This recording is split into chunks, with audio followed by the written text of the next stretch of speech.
Well, I'd like to start by saying that the way I'm portrayed in the media, and sometimes in venues like this, a lot of the people who talk about me tend to forget that I'm a highly regarded scientist.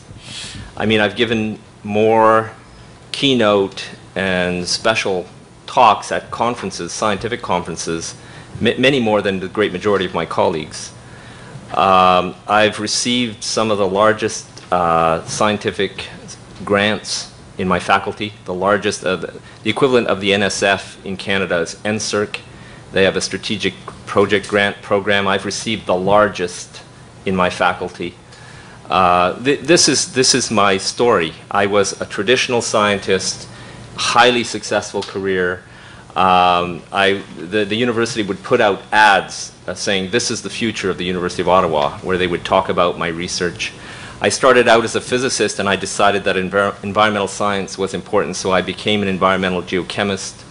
And this large research grant was to study 100 lakes in the boreal forest. So I was the lead scientist in a large team that did that.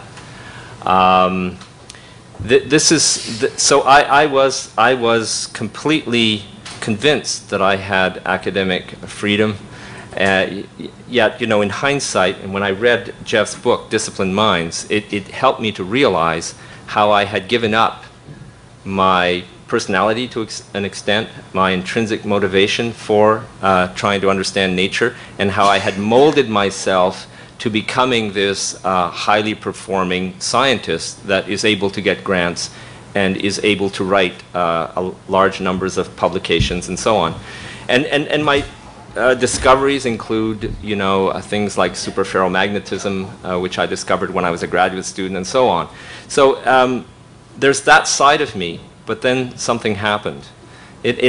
Part of it happened gradually as I kept questioning my place in society, and I wanted to do better and more and have my work be significant, make a difference. You know, this is something that always remained in the back of my mind. So, for example, I was given the opportunity many years ago to develop a course called Physics and the Environment, and I jumped on that occasion because it was during my transformation into an environmental scientist, and I was told that it would be my course and I could do what I pleased with it, and so I did.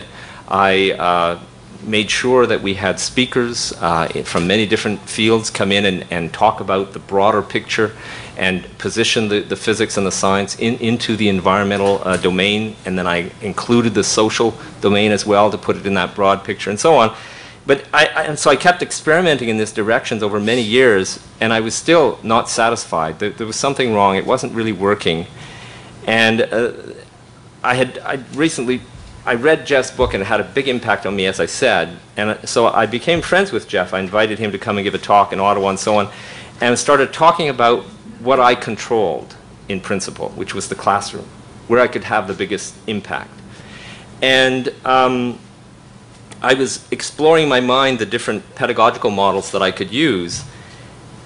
And Jeff said something that really perturbed me as we were discussing these things, and it really perturbed me. It took me a year to wrap my head around it. He said to me, he said, "You know, Denis, all these wonderful innovations that you're considering, none of them will work if you grade the students.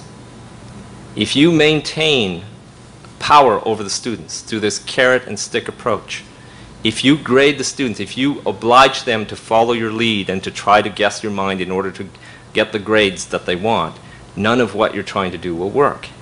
And when I first heard that, and I remember where I was sitting, I just thought, well, Jeff is just, he doesn't understand. He doesn't know. Surely you must be able to do something and still grade the students. You have to grade them. And I just couldn't let go of that. And then something snapped eventually, and I decided, I remember I was just coming out of a sabbatical, and one summer I decided, okay, I'm going to do it. I've been reading about pedagogy, I've been talking to these people. I am going to give a class without compromise. I'm going to do exactly what the critical pedagogue theorists prescribe, even though they don't follow it themselves. And I will not grade. I will put the science in the context. It'll be parallel work groups. The students will democratically decide what they want to do, and not everyone has to agree, and so they can be doing different, and so on. And I just I imagined what it would be like. I proposed it to the students, and I invited the community to come into the classroom. I opened up the classroom. I invited all the students to come in and register whether they needed the course or the program or not. We got a bigger room. We filled the room. And on the first day, I explained this to the students, and I said, so what do you think? And they immediately could feel what I was talking about, and they bought into it, and they really bought into the idea, and we started it that way. On the second class, the dean of the faculty barges in and says, this is not going to happen. It's over. I'm going to read the Senate-approved course description. He read it. He said, that's not what you're doing. And so this class is terminated.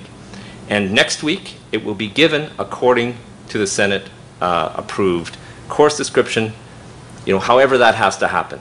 This was back in 2005. I don't think he was fully conscious of the fact that all the activists on campus were in the room when he said that. And so you can imagine how they responded to this. So at the third class, he was back. I'll let you imagine what happened in the meantime. At the third class, he was back saying that we had worked out an agreement, and you were going to have the class exactly as you had intended to. And we had the course, and the students called it the activism course.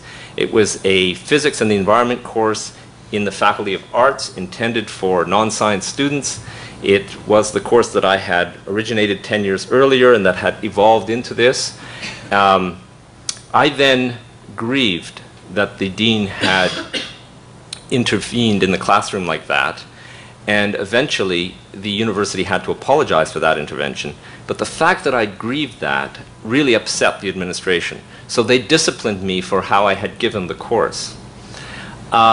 And I grieved that discipline, and it went to arbitration. It took a couple of years, and the arbitrator ruled in my favor and said that every pedagogical innovation that I had implemented was under the purview of my academic freedom.